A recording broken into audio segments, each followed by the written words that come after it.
Nabiullah Ya'qub alaihi salatu wassalam. Kisah ini dirujuk dari kisah para nabi dan rasul karangan Ibnu Katsir, bahwasanya Ya'qub ini merupakan putra dari Nabi Ishak bin Ibrahim alaihi salatu wassalam. Ya. Cerita tentang kisah Nabi Ya'qub tidak bisa terlepas dari kisah dengan saudaranya, yaitu Aish, dan juga ayahnya, yaitu Nabi Ishak alaihi salam. Tapi kali ini akan saya paparkan pisah atau secara terpisah kisah dari Nabi Ya'qub alaihi salam, namun tidak sebegitu detail sebagaimana yang telah dikisah-kisahkan sebelumnya. Hanya beberapa yang mungkin bisa dijadikan referensi dan juga bisa menambahkan wawasan dan juga pengetahuan bagi kita semua. Semoga Allah merahmati kita semua. Ya, sebagaimana sebelumnya yang telah disampaikan bahwa Nabi Ya'qub ini putra dari Nabi Ishak, saudaranya Aish. Ya, saudaranya Aish. Kemudian Nabi Ya'qub ini hidup bersama ayah dan ibunya dan juga saudaranya. Ibunya bernama Rifko, ya, Rifko. Ayahnya adalah Nabi Ishak. Kemudian karena suatu permasalahan dengan saudaranya, Nabi Ya'qub ini oleh ibunya disuruh untuk menuju ke daerah Haran, ke rumah bibinya, yaitu Laban. Karena pada saat itu saudaranya Aish memiliki emosi yang super, sehingga perlu Ya'qub ini untuk hijrah ke daerah Haran. Setelah itu Ya'qub meninggalkan rumah mereka pada hari itu. Di sore hari ia sampai di suatu tempat dan tidur di sana. Ia kemudian mengambil sebuah batu yang diletakkan di bawah kepalanya, lalu terlelap tidur. Dalam tidurnya ia bermimpi melihat Mi'raj yang terbentang dari langit ke bumi, sedangkan para malaikat naik turun di Mi'raj tersebut. Allah Tabarakallahu Ta'ala berfirman, "Aku akan memberikan barokah kepadamu dan memperbanyak anak keturunanmu. Aku akan sediakan tempat ini bagimu dan anak keturunanmu." Setelah terbangun, Nabi Ya'qub merasa gembira, kemudian bernazar kepada Allah sekiranya ia dapat kembali kepada keluarganya dengan selamat, maka ia akan membangun tempat ibadah kepada Allah di tempat tersebut, dan seluruh rizkinya akan dipersembahkan 1/10 untuk Allah. Kemudian ia mengambil batu yang digunakan untuk bantal tersebut dan diolesi dengan minyak sebagai tanda. Ia pun menamai tempat tersebut Baitul Lil, yaitu Baitullah atau rumah Allah, yaitu yang sekarang dikenal dengan Baitul Maqdis yang dibangun oleh Ya'qub, sebagaimana yang telah dijelaskan.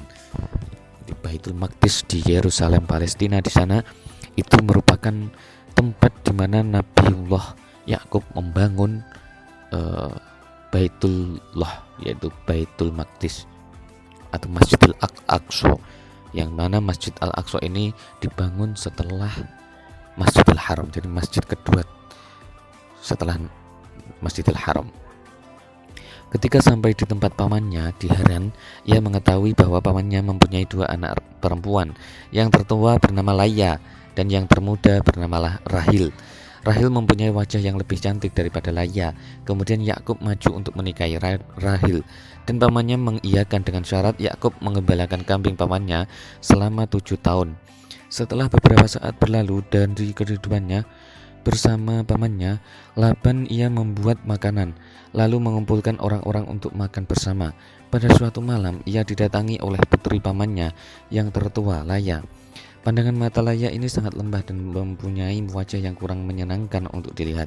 Ketika bangun pada pagi harinya, Ya'qub mendapatkan bahwa yang bersamanya adalah Laya. Maka ia pun berkata kepada pamannya, "Laban, engkau telah menipuku, sesungguhnya engkau telah memberikan Rahil untuk aku nikahi." Lalu pamannya berkata kepadanya, "Bukan kebiasaan kami menikahkan anak perempuan yang lebih muda sebelum kakaknya menikah. Karenanya jika engkau engkau mencintai saudaranya Rahil, maka bekerjalah 7 tahun lagi, maka aku akan menikahkanmu dengan Rahil." Maka Ya'qub pun mau bekerja bersama pamannya itu selama 7 tahun. Lalu pamannya mempertemukan Rahil dengan Yakub bersama saudaranya juga Laya. Dan hal itu boleh dilakukan dalam agama mereka pada saat itu. Lalu dinash atau dihapus dalam syariat Taurat. Hal itu saja sudah cukup untuk menjadi dalil adanya nasakh, karena perbuatan Yakub menunjukkan diperbolehkannya yang demikian itu. Sedang Yakub adalah seorang yang maksum, terpelihara dari dosa. Selanjutnya Laban memberikan kepada masing-masing putrinya seorang budak perempuan. Kepada Laya diberikan seorang budak yang bernama Zulfa, sedangkan kepada Rahil diberikan budak yang bernama Balha. Dengan kelemahan yang ada pada Laya, justru Allah mengaruniakan kepadanya beberapa anak laki-laki. Anak pertamanya dari Laya, ya, Nabi Yakub menikah dengan Laya, punya anak bersama Laya ini bernama yang pertama Rubail, lalu Syam'on, lalu Lawa, dan kemudian Yahuda, ya, yang ini merupakan jalur di mana disebutkan bahwa Yahudi itu. Keadaan itu menjadikan Rahil cemburu karena ia tak kunjung hamil. Lalu Rahil menyerahkan budaknya Balha, lalu Yakub mencampurnya, kemudian Balha pun hamil. Maka lahirlah dari budak tersebut seorang anak laki-laki yang diberi nama Dan. Ini anak nomor 5. Nah, kemudian budak tersebut melahirkan anak laki-laki yang lain yang diberi nama Naftali. Ketika itu Laya pun menyerahkan budaknya Zulfa kepada Yakub, dan dari Zulfa ini lahir 2 orang anak laki-laki, yaitu Jad dan Ashir. Setelah itu Laya hamil juga, sehingga lahirlah anak laki-laki yang kelima yang diberi nama Yashakhir, anaknya dari Laya. Dan kemudian Laya hamil lagi dan melahirkan seorang anak laki-laki yang diberi nama Zabilun. Setelah itu Laya melahirkan anak perempuan yang diberi nama Dina. Dengan demikian dari hasil pernikahannya dengan Laya, Yakub dikaruniai 7 orang anak. Kemudian Rahil berdoa kepada Allah supaya dikaruniai anak laki-laki dari suaminya Yakub. Maka Allah Ta'ala mendengar dan mengabulkan doanya. Rahil pun hamil dan melahirkan seorang anak laki-laki yang agung, mulia, lagi tampan, yang diberi nama Yusuf, yang kemudian diangkat menjadi seorang nabi pula. Pada saat itu mereka tinggal di negeri Haran.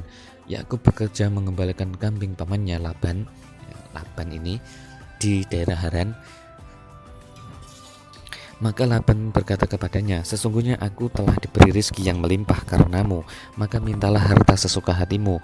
Maka Yakub menjawab, berikanlah kepadaku setiap anak kambing yang dilahirkan pada tahun ini yang berwarna belang, setiap anak kambing yang berwarna hitam bercampur putih, serta anak kambing yang tidak bertanduk dan berwarna putih. Maka pawannya menjawabnya, baik. Lebih lanjut Yakub mengambil potongan dahan pohon laus yang masih basah dan berwarna putih, lalu mengupas kulitnya dengan warna hitam bercampur putih dan menaruhnya di tempat minumnya, agar kambing yang melihatnya merasa takut sehingga anak yang berada di dalam perutnya bergerak-gerak. Lalu warna anaknya berwarna seperti warna dahan kayu tersebut. Dan yang demikian itu merupakan sesuatu yang di luar kebiasaan. Akhirnya Yakub mempunyai kambing yang sangat banyak dan hewan-hewan lainnya. Mengetahui hal itu, wajah pamannya dan anaknya pun berubah. Kemudian Allah mewahyukan kepada Yakub agar kembali ke negeri ayahnya Ishak dan Yakub dan juga kaumnya. Nabi Yakub ini setelah mengembalikan ini diperintah oleh Allah untuk kembali ke negeri ayahnya Ishak. Dia menjanjikan akan menyatukannya dengan ayahnya. Lalu ia menjelaskan hal itu kepada keluarganya, maka mereka pun segera mentaatinya. Selanjutnya ia membawa keluarga dan semua hartanya, dan Rahil mengambil patung-patung ayahnya. Ketika berhasil meninggalkan negeri mereka, Laban dan kaumnya mengetahui kepergian mereka. Setelah menemui Yakub, Laban mencela kepergiannya yang tidak memberitahukannya terlebih dahulu. Kemudian Yakub memberitahukan sekaligus meminta izin untuk pulang ke negerinya. Maka Laban melepas kepergian mereka dengan penuh kegembiraan dan hiburan musik rebana. Laban menitipkan kedua putrinya dan cucunya kepada Yakub. Lalu mengapa mereka membawa pergi patung Laban? Yakub sama sekali tidak mengetahui patung-patung milik pamannya. Ia tidak menghendaki keluarganya mengambil patung-patung itu. Lalu Laban memasuki rumah kedua putrinya dan budak-budaknya untuk mencari patung-patung tersebut, tapi ia tidak menemukan sesuatu pun. Padahal Rahil telah menyembunyikannya patung-patung tersebut di pelana untanya yang didudukinya, dan ia tidak mau berdiri dengan alasan ia sedang haid. Pada saat itu mereka mengadakan perjanjian di atas gundukan tanah bernama Jal'ad, bahwa ia tidak akan menghinakan putri-putrinya dan tidak juga mengawininya, serta tidak akan memindahkan gundukan tanah itu ke negeri lain, baik oleh Laban maupun Yakub. Kemudian kedua putrinya itu memasak makanan hingga akhirnya Laban bersama orang-orang seraya menitipkan kepada masing-masing putrinya untuk saling menjaga dan melindungi. Dan akhirnya mereka pun berpisah dengan Laban untuk kembali negeri mereka. Ketika mendekati daerah Syair, Yakub disambut oleh para malaikat yang menyampaikan kabar gembira kepadanya.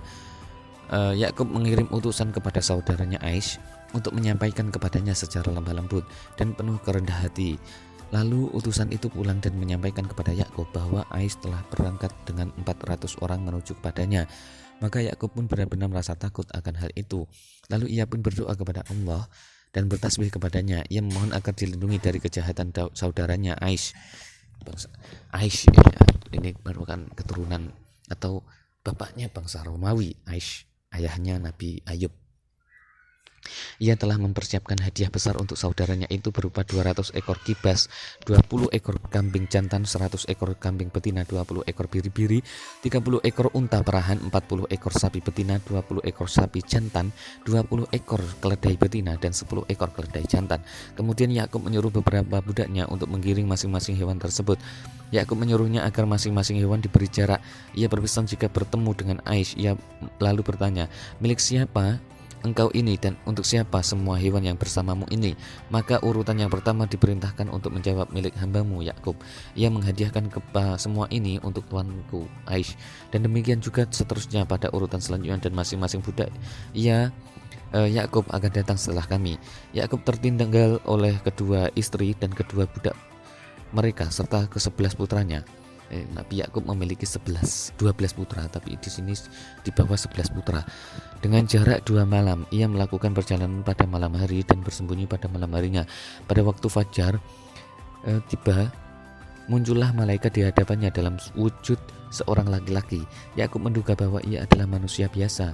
Lalu ia mendatangi orang itu untuk menyerang dan mengalahkannya. Namun malaikat itu berbalik menyerang bagian pahanya sehingga Yakub terlihat pincang. Setelah sinar pagi mulai muncul, malaikat itu bertanya kepadanya, "Siapa namamu?" Ia menjawab, "Yakub." Lebih lanjut malaikat itu berkata, "Setelah hari ini kamu tidak dipanggil kecuali dengan nama Israel." Maka Yakub bertanya, "Siapakah engkau ini dan siapa namamu?" Lalu malaikat tersebut pergi meninggalkannya. Akhirnya Yakub mengetahui bahwa ia adalah malaikat, maka kaki Yakub pun menjadi pincang. Oleh karena itu, Bani Israel tidak memakan hasil kerja seorang wanita. Ini adalah kenapa Nabi Yakub dinamakan menjadi Bani Israel. Kemudian Yakub melepas pandangannya, ternyata saudaranya Aish telah datang bersama dengan 400 orang. Lalu ia berdiri di hadapan keluarganya. Ketika melihat saudaranya Aish, Yakub langsung sujud sebanyak 70 kali. Sebanyak 7 kali ya, bukan 70, 7 kali. Sujud merupakan salah satu bentuk penghormatan pada masa itu, yaitu sama seperti sujudnya para malaikat kepada Adam yang merupakan penghormatan baginya, dan seperti sujudnya saudara-saudara Yusuf dan juga bapak ibunya kepadanya, sebagaimana yang akan kami jelaskan pada pembahasan berikutnya. Dan ketika melihatnya, Aish langsung memeluk dan menciumnya sembari menangis. Aish melihat beberapa wanita dan anak-anak seraya bertanya, "Dari mana engkau mendapatkan mereka ini?" Yakub menjawab, "Mereka adalah orang-orang yang telah dianugerahkan Allah kepada hambamu ini." Lalu kedua budak itu dan juga anak-anaknya menundukkan seraya bersujud kepadanya. Demikian halnya dengan Rahil dan putranya Yusuf, menunduk dan kemudian bersujud kepadanya. Kemudian Yakub memberikan hadiah itu seraya meminta berulang-ulang agar diterima, maka Aish pun mau menerimanya. Kemudian Aish pulang ke Bukit Sa'id diikuti oleh Yakub beserta keluarganya, binatang ternak dan budak-budaknya. Ketika melewati Syahur, Yakub membangun sebuah rumah untuk tempat berteduh. Kemudian melewati Urshalim, kampung Sahim. Di sana ia membeli sebidang tanah milik Sahim bin Jamur dengan 100 ekor kambing betina. Di sana ia mendirikan kemah dan membangun tempat penyembelian yang diberi nama Lel, yaitu Tuhan Israel. Allah menyuruh Yakub untuk mendirikan tempat itu untuk berdakwah di sana, dan sekarang tempat itu dikenal dengan nama Baitul Maqdis yang dahulu pernah diasih oleh Sulaiman bin Daud alaihissalam. Itulah tempat batu yang dulu pernah ditandai dengan minyak oleh Nabi Yakub. Di sini ahli kitab bercerita tentang kisah Dina binti Yakub. Ini putri dari Nabi Yakub, anak perempuan Yakub hasil pernikahannya dengan Laya. Kisah tentang peristiwa yang dialami Dina dengan Syahim bin Jamur yang memaksa memasukkannya ke dalam rumahnya. Lalu ia melamarnya kepada ayahnya dan saudara-saudaranya. Saudara-saudaranya berkata, "Tidakkah kalian semua khitan sehingga kami dapat menjadikan kalian sebagai keluarga dan kalian pun dapat menjadikan kami sebagai keluarga? Sesungguhnya kami tidak akan menjadikan orang yang tidak berkhitan sebagai keluarga." Maka mereka pun memenuhi permintaannya dan mereka semua berkhitan. Pada hari ketiga di mana rasa sakit akibat khitan itu semakin terasa, maka anak-anak Yakub mendatangi dan membunuh mereka. Mereka membunuh Syahim dan juga ayahnya Jamur akibat perbuatan buruk yang dilakukan terhadap mereka, di samping karena kekafiran mereka akibat penyembahan mereka terhadap patung-patung. Oleh karena itu anak-anak Yakub membunuhnya dan mengambil harta kekayaannya sebagai ghanimah. Setelah itu Rahel hamil melahirkan seorang anak laki-laki yang diberi nama Bunyamin. Bunyamin ini merupakan adik dari Nabi Yusuf. Dalam melahirkannya Rahel berjuang keras hingga akhirnya menemui ajalnya. Rahel sampai meninggal, sedangkan Bunyamin berhasil diselamatkan. Lalu Yakub menguburkannya di Al-Afroj. Di atas makamnya itu Yakub meletakkan sebongkah batu yang sampai sekarang batu itu dikenal dengan makam Rahel. Setelah itu